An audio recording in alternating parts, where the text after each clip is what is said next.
There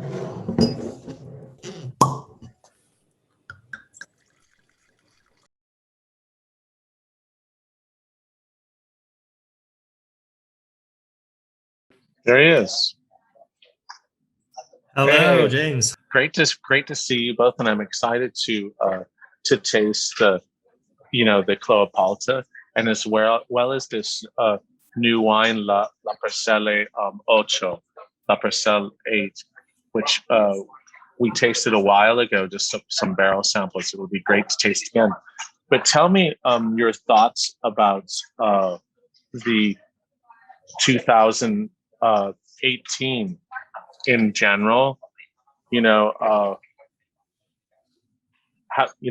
are your thoughts in general, Andrea, and also Charles, about the vintage for the Apalta Valley and Colchagua? Tell me about compared to 17 or 16 or 15. I think 18 it was like a Christmas gift for a winemaker. When you ask Santa for the conditions you like to make like the wine, nature was and Santa was generous enough to give it all, really. After a dry and hot 17, 18 came really wonderful for us, especially here in the valley. We had a wet enough winter with good water, raindrop, neither too much or little, right in the time. We had a little bit of rain in the springtime, which is great also to come along with the growth of the grape. And then it was a late vintage because it was fresh during the fall, so we could really wait easily. We had a couple of small rains, again, less than 20 millimeter during the harvest. So we didn't have to irrigate our old vines at all, or the new vines very little. So it was really a wonderful harvest. One of the ones along with 2005, this was 16 was very wet and a lot of rain during the harvest.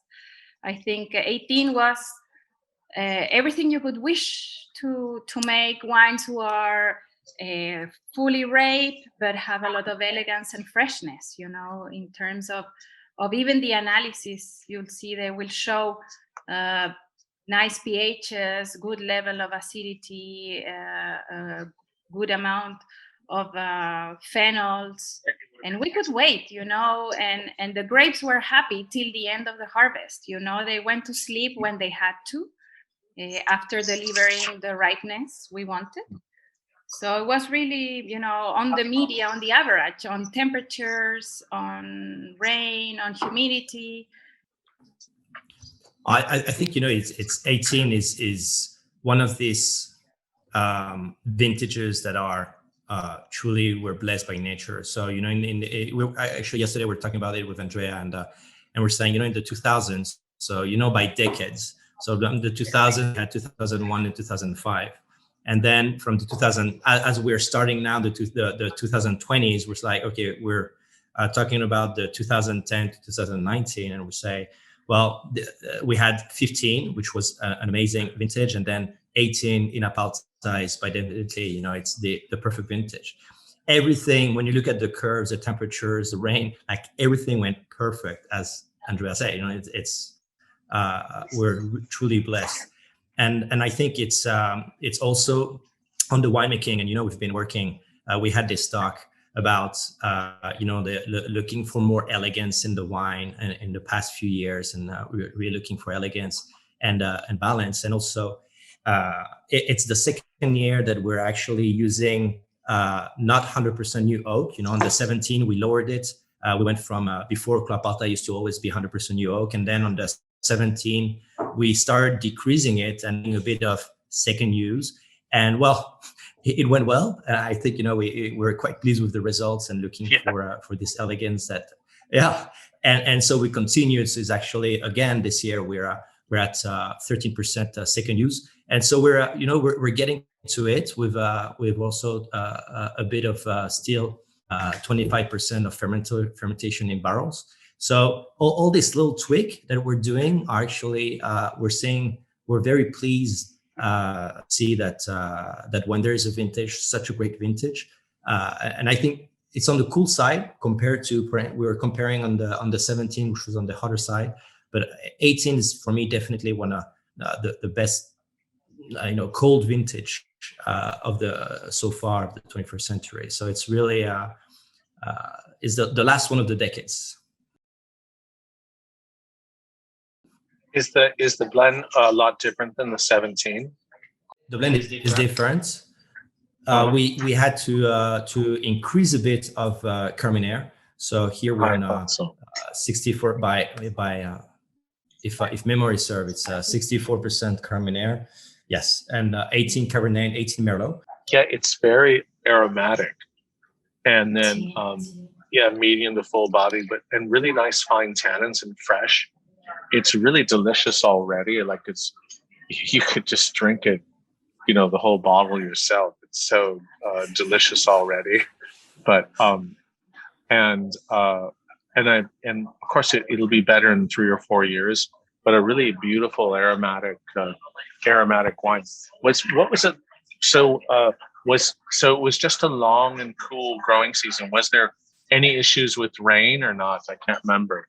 See, there was a few small rains, as I mentioned, like less than 5 millimeters. Mm-hmm. So it was just enough to go along through this late season and keep the vine working and well alive, not shooting off, which is what happens sometimes when you have a hot season.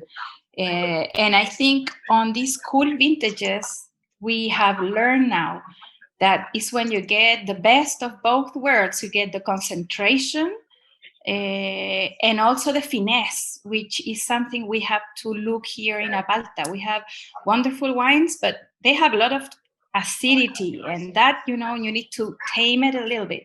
And when you have these long, slow ripening seasons, is when you can get both worlds for a grape like Cabernet.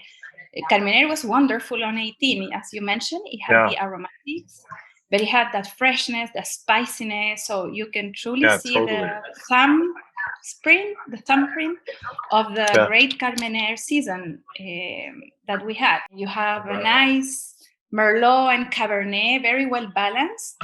So I love when there's those blends who are like very straightforward. You didn't have to.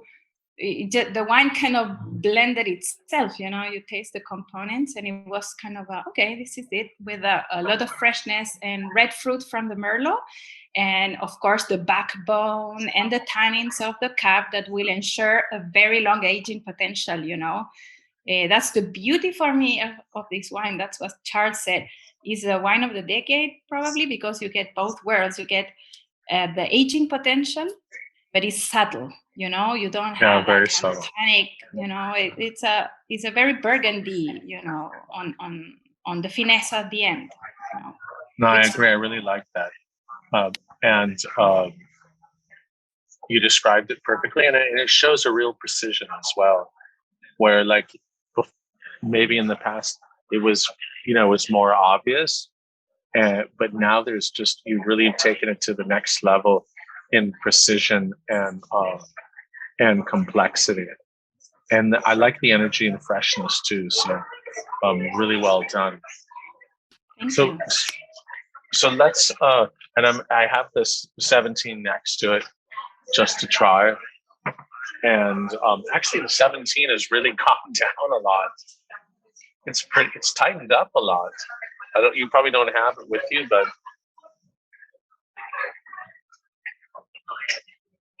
really exciting. I'll have to think about that for a while. Listen, let's talk about Parcelle. So this is a new wine from old vines. And tell me the story again. It's a pretty spectacular story about finding these old vines and that you've been secretly like making a little bit on the side. and now you're going to let other people drink it. Yeah, so it's actually it's super interesting because my so as we're a French family. We produce cognac, and we had Chateau de Sancerre. And when my parents arrived in Chile back in the 1994 or so 27 years ago, they arrived at the Apalta Valley, and they got into this this vineyard. There it is, by the way. Do you have your bottle? Yeah. So and and they arrived and they saw this vineyard, this parcelle, and they fell in love. They say, "Oh my God, this is Cabernet Sauvignon," and they couldn't believe it. They're like, how are these vines? And it's funny because the people at this time did not understand the value of old vines, and so the locals were actually, finding an excuse for saying, yes, they're old, but you can plant again if you want, don't worry, blah, blah. And classic. It's classic. Yeah. And for us, well, my parents were obviously very smart, and they didn't say anything. They said, yeah, of course. But they understood that this is why Apalta was such a special place. And they asked, so when these vineyards planted? And they were like, well, 1910, 1915. And in Piedfort, no irrigation, dry farmed. Yeah. And so my parents said, oh my God, if these vines could survive, and they were doing, beautiful yields, and they were not decaying, they were like really thriving still. And so this is really when they say there is something special about Apalta. The fact that these vines can survive so long and still be thriving after 100 years, there is something special. And so this is when we decided to come to Chile, because of this parcelle, the first thing they saw. So when I took over my parents in 2013, I remember this story because, of course, I was quite a young kid at this time, and I was hearing the stories, my parents coming back from Chile and saying, oh my God, we found this pearl, we're super excited. And so for me, I always had this I always remembered the story about this place that they found. And so in 2013, when I took over the winery, and I was like, so where is this wine from this parcelle? And this is when they explained to me, well, we use it in a blend of Clos Apalta. And I'm like, oh, great. And then I said, what if we just, and you have to be very careful because you're just the new kid on the block, so you have to be, so you're always, scared about what you're going to say, and people are going to say, the youth always with your ideas and so on. So what if we take just a tiny bit, and we try to make a wine, on its own. And so we started in 2011 with, well, that was 13, but with the 11 vintage, and we carved. I said, okay, guys, give me a few barrels, just a few barrels. We of course the idea was not to touch the Clos Apalta and to maintain, but and we started with 100 cases, so it was 4 barrels, and then the 2012 we didn't do it again, and then when we tasted the results of the 11, I finally got my parents and the team enthusiastic about the wine, and they say, well, actually, Charles, you might be right. This is really on its own 100% Cabernet Sauvignon from old vines. It's why not? And so since then we've been redoing it, and of course we're trying to find our way, because you don't want to be carving too much out of Clos Apalta, and that's why we did again 4 barrels in 13, 4 barrels in 14, and 15. Well, as we say, 15 was an amazing vintage, so we had a lot of good wines. And we say, you know what? Let's do a real one. Let's do not just 4 barrels. Let's do a wine of the parcelle. And this is where we did more production. So we increased to a few more barrels. And that's the one and then I said, it's such, we're only doing 12,000 bottles. So it's the potential of the parcelle. So it's not. So we say, let's wait, because I find that today, and we just tasted the Clos Apalta, which is beautiful and amazing today. But of course, what if we were tasting it in 4 years and 5 years? So we say, and people tend today to just buy and drink I may now. not be here in 4 years, so I'm drinking the 18 right. It's too good. Good. But I understand. No, seriously, I get it. Yeah, on this one we said we can make the effort to carrying a bit, to carry it in time and to release it to make a late release, and this is why we today we're launching the 15, and a few years after, because we think right now that the wine really has, like being really polished by time, you start to have a bit of like roundness and a start of a bit of evolution, which is nice. But it's fine. So that's the story of La Parcelle. And funny, and actually, you'll see in the vineyard, we didn't name it the Parcelle 8. It's naturally named like this because all the vineyards that we acquired in 1994 that were the old vines were named like this. So it was like 1, 2, 3, 4, 5, 6, 7, 8, the old ways of naming parcels. And so it happened to be the Parcelle 8. So I'm like, okay, well. So Parcelle 8, is it all the vines are all the same age? So of course, it's always hard with old vines to say they are, because we do marcotage, Mugrón in Espanol, marcotage. So of course, we cannot say it's 100% old vines from 1910, but the vast majority. So 90% of it is, and of course we are maintaining the vineyards through marcotage all the time. But it's really an amazing place to visit. I look forward to seeing it next time, and the wine is actually pretty tight. I was thinking when we get off the Zoom call, I'm gonna decant it and see how it does. I think it'll be even more amazing with some air. It's already changing in the glass, but there's a real depth to it, and I like the quality of the tannins. It's like it's tannic, but you don't see the tannins, right? It's just completely melted into the wine. And it's the beauty of old vines. They give you smooth tannins right away. And it's really for me. These vines, these parcels, and the 8 and the one around are really. I always say, guys, when we talk to the team, I say this is it's a heritage. So we're not UNESCO, but if we had the UNESCO heritage of vines, this vine should be, these vines are pre-phylloxeric genetics, ungrafted, Pied-Franc from 1910, and we have most 16 hectares total. The Parcelle 8 is 2, and I'm like, this is our duty to maintain and to preserve this place. Is it some of the oldest vines in Chile? I mean, I guess people have ripped up, except for down in Maule, some old cabeza head pruned vines. It must be the old. Well, there's also some next door to you guys at that's that old Malbec. Yeah, Nayan. Nayan. So Nayan, they have also a beautiful old vine, because the Apalta Valley is really one of the origins. So it started with the Maule, and this is where the first settlers really arrived and planted. So that's why we have actually, the Vigno we make. So the Carignan is from this place, with very old vines too.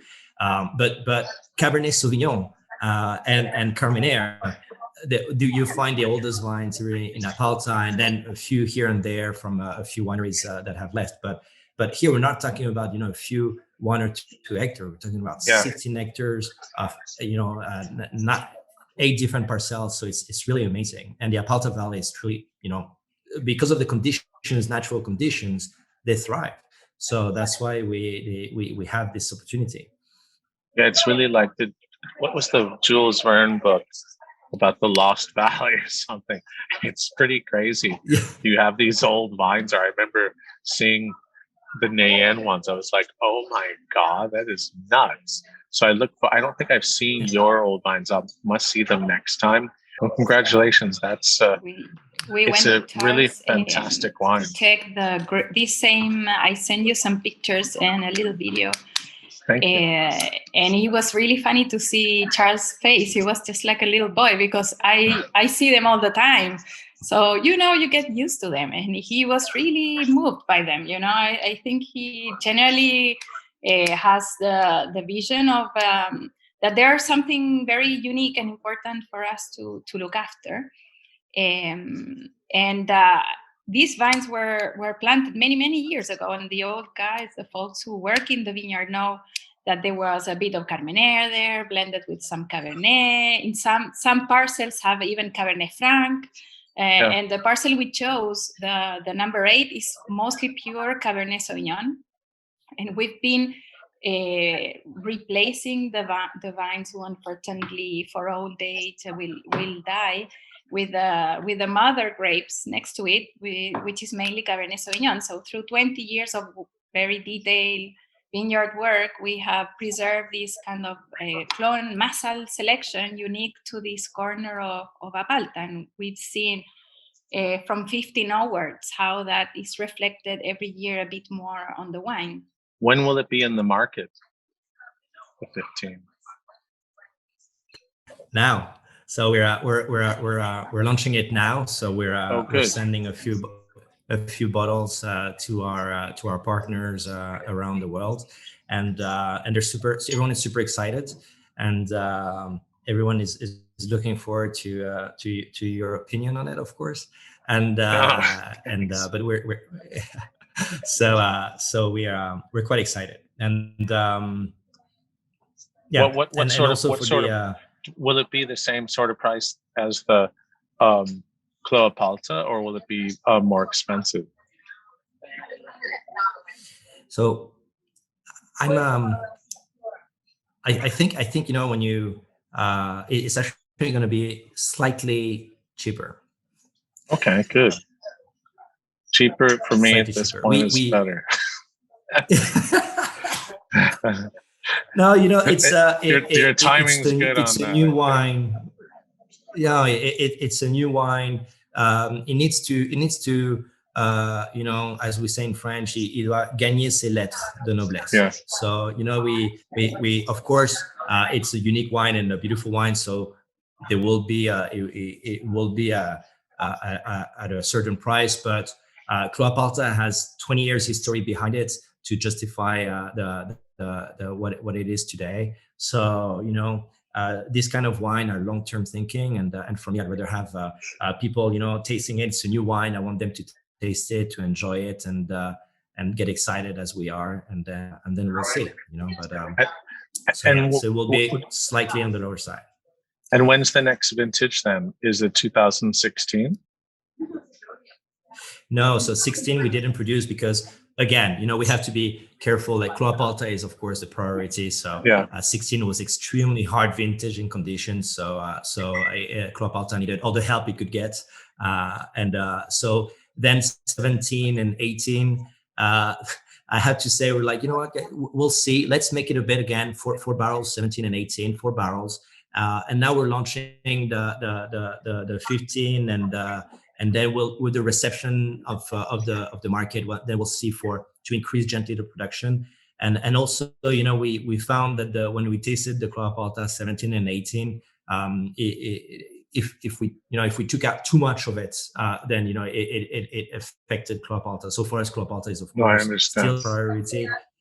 And so Clos Apalta takes what it wants, and then if there is leftover, then we can do it. But with Clos Apalta, we have also vines that we planted 10 years and 20 years ago that are getting now in production. So we have a bigger pool to take from. So this will also give way for La Parcelle to increase slightly. So it's easy to launch a wine like this because you need to be careful and with what you do, and to think on medium term.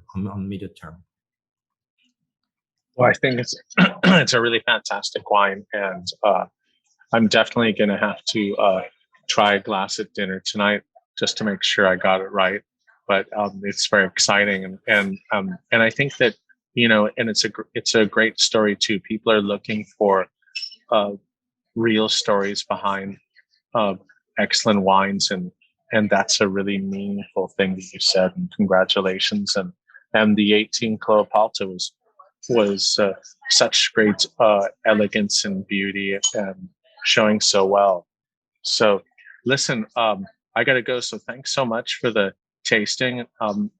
And Andrea, let's see if we can catch up maybe to taste some of the Lapostolle wines, particularly maybe the Vigno or whatever. We haven't really started tasting all of Chile. We'll start next week. So we'll circle back and do a tasting with some of those wines. But it was really cool to taste the Parcelle 8. And of course, the Clos Apalta is a really gorgeous wine in 18. So great to see you guys. Say hi to Mary for us. Bye-bye. Absolutely. Bye. Thank you. Say hi to Matt, Andrea. Yes, I will. Nos vemos. Says hi. Ciao. Okay. Abrazos. Ciao. Abrazo.